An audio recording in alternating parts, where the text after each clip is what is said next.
Livro Anna Karenina, de Lev Tolstói, parte 2, capítulo 9. Ana caminhava de cabeça baixa e revirando entre os dedos as borlas do capuz. Seu rosto reluzia com um brilho claro, mas esse brilho não era alegre. Lembrava o brilho assustador da fogueira em meio a uma noite escura. Ao ver o marido, Ana ergueu a cabeça e sorriu, como se despertasse. "Não foi dormir? Que milagre!" exclamou ela, soltando o capuz e, sem se deter, seguiu em frente para o toalete. "Já passou da hora, Alexei Alexandrovitch", disse por trás da porta. "Ana, tenho que conversar com você." "Comigo?" exclamou admirada. Saiu de trás da porta e fitou-o. "O que houve? Sobre o quê?" perguntou, sentando-se. "Pois bem, vamos conversar, se é tão necessário, mas seria melhor dormir." Ana falava o que lhe vinha aos lábios, e ao ouvir-se, ela mesma se surpreendia com a sua capacidade de fingir. Como eram simples e naturais suas palavras e como parecia real que ela simplesmente quisesse dormir. Sentia-se revestida por uma impenetrável couraça de falsidade. Sentia que uma força invisível a ajudava e a amparava. "Ana, devo adverti-la", disse ele. "Advertir?" perguntou. "Por quê?" Ana o fitava de modo tão simples, tão alegre, que quem não a conhecesse como a conhecia o marido, não notaria nada de artificial, nem no som, nem no sentido de suas palavras. Mas para ele que a conhecia, que sabia que quando ele se deitava 5 minutos atrasado, ela notava e perguntava a causa, para ele, que sabia que Ana imediatamente lhe comunicava todo o contentamento, alegria e mágoa, para ele, ver agora que ela não queria perceber a sua situação, que ela não queria dizer nenhuma palavra sobre si mesma, significava muito. Via que as profundezas da alma de Ana, antes sempre abertas para ele, se haviam fechado. Mas ainda, pelo tom de voz da esposa, via que ela não se perturbava com isso e parecia dizer-lhe de forma direta: "Sim, estão fechadas. Assim deve ser e assim será daqui em diante." Ele agora experimentava um sentimento semelhante ao de um homem que, ao voltar para casa, encontra a porta trancada. "Mas talvez ainda possa encontrar a chave", pensou Alexei Alexandrovitch. "Quero adverti-la", disse em voz baixa, "de que por imprudência e leviandade pode vir a dar motivo à sociedade para falar de você. Sua conversa de hoje, excessivamente animada com o conde Vronsky", pronunciou esse nome com firmeza e numa cadência serena, "atraiu as atenções sobre você." Falava e fitava os olhos risonhos da esposa, agora assustadores para ele, no seu brilho impenetrável, e enquanto falava percebia como eram inúteis e ociosas suas palavras. "Você sempre foi assim", respondeu Ana, como se nada compreendesse, e intencionalmente de tudo o que ele dissera só tivesse entendido o final. "Ora se aborrece porque estou entediada, ora se aborrece porque estou alegre. Não fiquei entediada? Isso o ofende?" Alexei Alexandrovitch teve um sobressalto e retorceu as mãos para estalar os dedos. "Ah, por favor, não estale, detesto isso", disse ela. "Ana, é você mesma?" perguntou Alexei Alexandrovitch em voz baixa, depois de fazer um esforço contra si próprio e refrear o movimento das mãos. "Mas o que há?" disse Ana com uma surpresa muito sincera e cômica. "O que quer de mim?" Alexei Alexandrovitch calou-se e esfregou a testa e os olhos com a mão. Viu que, em lugar do que pretendia fazer, ou seja, prevenir a esposa de erros cometidos aos olhos da sociedade, ele, a sua revelia, se preocupava com algo que dizia respeito à consciência dela e lutava contra uma barreira criada pela sua própria imaginação. Eis o que eu tinha intenção de lhe dizer. Prosseguiu de modo frio e sereno. E peço que me escute até o fim. Como você sabe, considero o ciúme um sentimento ofensivo e humilhante e jamais admitiria guiar-me por tal sentimento. Mas há certas leis de decoro que não podemos transgredir impunemente. Hoje, eu não percebi, mas a julgar pela impressão causada na sociedade, todos perceberam que você não se conduziu e não se portou em absoluto como se poderia desejar. Francamente, não compreendo nada, disse Ana, encolhendo os ombros. Para ele é indiferente, pensou. Mas em sociedade perceberam alguma coisa e isso o perturba. Você não está bem de saúde, Alexei Alexandrovitch, acrescentou, levantando-se e quis sair pela porta, mas ele se adiantou como se quisesse detê-la. Seu rosto estava feio e sombrio, como Ana jamais vira. Ela parou e, depois de inclinar a cabeça para trás e para o lado, começou a retirar os grampos de cabelo com sua mão ligeira. Pois bem, soltou de ouvidos? Disse ela em tom calmo e jocoso. E tenho até muito interesse em ouvir, pois gostaria de entender do que se trata. Ana falou e se surpreendeu com o seu tom seguro, de calma e naturalidade, e com a escolha das palavras que empregava. Não tenho direito de entrar em todos os pormenores dos seus sentimentos, e de modo geral considero tal coisa inútil e até prejudicial. Começou Alexei Alexandrovitch. Ao escavar nossa alma, não raro trazemos à superfície aquilo que de outro modo lá permaneceria sem ser notado. Os seus sentimentos dizem respeito apenas à sua consciência, mas sou obrigado diante de você, diante de mim e diante de Deus a apontar os seus deveres. Nossas vidas estão unidas e não por pessoas, mas sim por Deus. Só um crime pode romper essa união, e um crime desse tipo trará sobre você um pesado castigo. Não estou entendendo nada. Ah, meu Deus! E para piorar, estou morta de sono, disse ela, revirando os olhos com a mão ligeira, à procura dos últimos grampos pelos cabelos quase completamente soltos. Ana, pelo amor de Deus, não fale assim, pediu dócil. Talvez eu esteja enganado, mas creia, se digo isso, o faço tanto por mim quanto por você. Sou seu marido e a amo. Por um momento, o rosto dela esmaeceu e extinguiu-se o brilho jocoso em seu olhar. Mas a palavra amo mais uma vez despertou sua indignação. Pensou: ama? Será ele capaz de amar? Se não tivesse ouvido dizer o que significa amor, jamais empregaria essa palavra. Ele nem sabe o que é amor. Alexei Alexandrovitch, sinceramente não entendo, respondeu Ana. Deixe claro o que você acha. Perdoe, deixe-me terminar. Amo você, mas não falo por mim.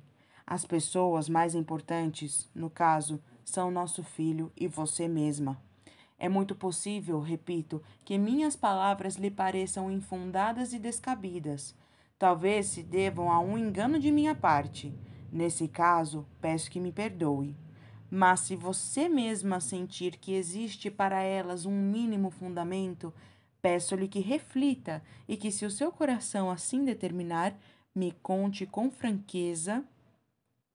Sem se dar conta, Alexei Alexandrovitch falava algo completamente distinto do que havia preparado. Não tenho nada a dizer além do mais? Respondeu Ana de repente e rápido, reprimindo já com dificuldade um sorriso. É hora de dormir. Alexei Alexandrovitch deu um suspiro e, sem dizer mais nada, seguiu para o quarto de dormir. Quando Ana entrou no quarto, ele já se achava deitado. Seus lábios estavam cerrados com severidade e os olhos não miravam a esposa. Ana deitou-se em seu leito e aguardou que ele, a qualquer minuto, voltasse a falar com ela. Ana temia e ao mesmo tempo queria que o marido falasse, mas ele se mantinha calado. Ana esperou por um longo tempo sem se mexer e esqueceu-se dele. Ana pensava no outro, via-o e sentia como o coração se enchia de emoção e de um júbilo criminoso com esse pensamento. De súbito, ouviu um assobio nasalado, calmo e regular. No primeiro minuto, como que assustado com o próprio assobio, Alexei Alexandrovitch interrompeu-se, mas após 2 expirações, o assobio ressoou de novo com serena regularidade. Já é tarde, sussurrou Ana com um sorriso. Ficou longo tempo deitada sem se mexer e sem fechar os olhos, cujo brilho ela mesma parecia ver na escuridão. Capítulo 10. A partir dessa noite, teve início uma vida nova para Alexei Alexandrovitch e sua esposa. Nada de especial acontecera. Ana, como sempre, frequentava a sociedade, em especial a casa da princesa Betsy, e encontrava Vronsky em toda parte. Alexei Alexandrovitch via isso, mas nada podia fazer. A toda tentativa de lhe pedir uma explicação, Ana contrapunha a barreira impenetrável de uma perplexidade divertida. Por fora, tudo corria como antes, mas suas relações íntimas haviam se modificado completamente. Alexei Alexandrovitch, um homem tão enérgico nas questões do governo, sentia-se ali impotente. Como um boi de cabeça docilmente abaixada, esperava o golpe do machado que pressentia erguido sobre si. Toda vez que se punha a pensar no assunto, percebia que precisava tentar mais uma vez, que com bondade, carinho, persuasão, ainda havia esperança de salvá-la, de forçá-la a voltar à razão, e todo dia se preparava para falar com ela. Mas cada vez que começava a pensar com a esposa, conversar com a esposa, sentia que o mesmo espírito do mal e da mentira que se apoderava de Ana apoderava-se também dele, e Alexei Alexandrovitch acabava por falar num tom completamente distinto daquele que pretendia usar. Sem querer, falava com a esposa naquele seu tom costumeiro, em que parecia zombar de quem dissesse o que ele estava dizendo. E nesse tom era impossível falar o que se impunha a dizer a ela. Capítulo 11. Aquilo que, durante quase um ano inteiro, constituíra para Vronsky o único e exclusivo desejo de sua vida e tomara o lugar de todos os seus desejos anteriores, aquilo que, para Ana, era um sonho de felicidade impossível, assustador e por isso mesmo ainda mais fascinante, esse desejo foi satisfeito. Pálido, com o maxilar inferior trêmulo, Vronsky estava de pé junto a ela e implorava que se acalmasse, sem saber ele mesmo por quê ou como. Ana, Ana, dizia com voz trêmula. Ana, pelo amor de Deus! Porém, quanto mais alto falava, mais ela baixava a cabeça, antes altiva, alegre e agora envergonhada, e Ana recurvava-se inteira e descaía do divã onde estava sentada na direção do soalho, aos pés de Vronsky, e teria tombado no tapete se ele não a segurasse. Meu Deus, perdoe-me, disse ela soluçando e apertando as mãos de Vronsky contra o peito. Sentia-se tão criminosa e culpada que só lhe restava humilhar-se e pedir perdão. Agora não tinha mais ninguém na vida senão a ele. Por isso lhe dirigia sua súplica de perdão. Olhando para Vronsky, Ana sentia fisicamente sua humilhação e não conseguia mais falar. Ele sentia o que deve sentir um assassino quando vê o corpo do qual tomou a vida. Esse corpo, cuja vida ele tomara, era o amor dos dois, a primeira fase do seu amor. Havia algo assustador e repulsivo na lembrança do que fora comprado ao preço daquela cena de vergonha. A vergonha diante da sua nudez espiritual oprimia Ana e se comunicava a Vronsky. Porém, por maior que seja o horror do assassino diante do corpo do assassinado, é preciso cortá-lo em pedaços, esconder esse corpo. É preciso tirar proveito daquilo que o assassino ganhou por meio do assassinato. E com arrebatamento, como que com paixão, o assassino se atira contra esse corpo e o arrasta e o retalha. Assim também ele cobria de beijos o rosto e os ombros de Ana. Ela segurava a mão de Vronsky e não se mexia. Sim, estes beijos. Eis o que foi comprado ao preço desta vergonha. Sim, e esta mão apenas, que será sempre minha. A mão do meu cúmplice. Ana levantou aquela mão e a beijou. Vronsky ajoelhou-se e quis olhar para o rosto dela, mas Ana ocultou-o e nada disse. Enfim, como que num esforço contra si mesma, ela se pôs de pé e empurrou-o para trás. O rosto de Ana continuava bonito como antes, mas por isso mesmo ainda mais desgraçado. Tudo está acabado, disse ela. Eu não tenho mais nada senão você. Não esqueça. Não posso esquecer aquilo que é a minha vida. Por um minuto dessa felicidade. Que felicidade! Interrompeu Ana com asco e o horror a revelia de Vronsky o contagiou. Pelo amor de Deus, nenhuma palavra, nem mais uma palavra! Levantou-se repentinamente e afastou-se dele. Nem mais uma palavra, repetiu e separou-se dele com uma expressão de frio desespero no rosto, estranha para Vronsky. Ana sentia que naquele momento não conseguiria exprimir em palavras o sentimento de vergonha, de júbilo e de horror ante o limiar de uma vida nova, e não quis falar sobre o assunto, banalizar esse sentimento com palavras imprecisas. Mas depois, no dia seguinte e no próximo, ela não só não encontraria palavras para expressar toda a complexidade desses sentimentos, como não encontraria sequer os pensamentos com que pudesse ela mesma refletir sobre tudo o que se passava em sua alma.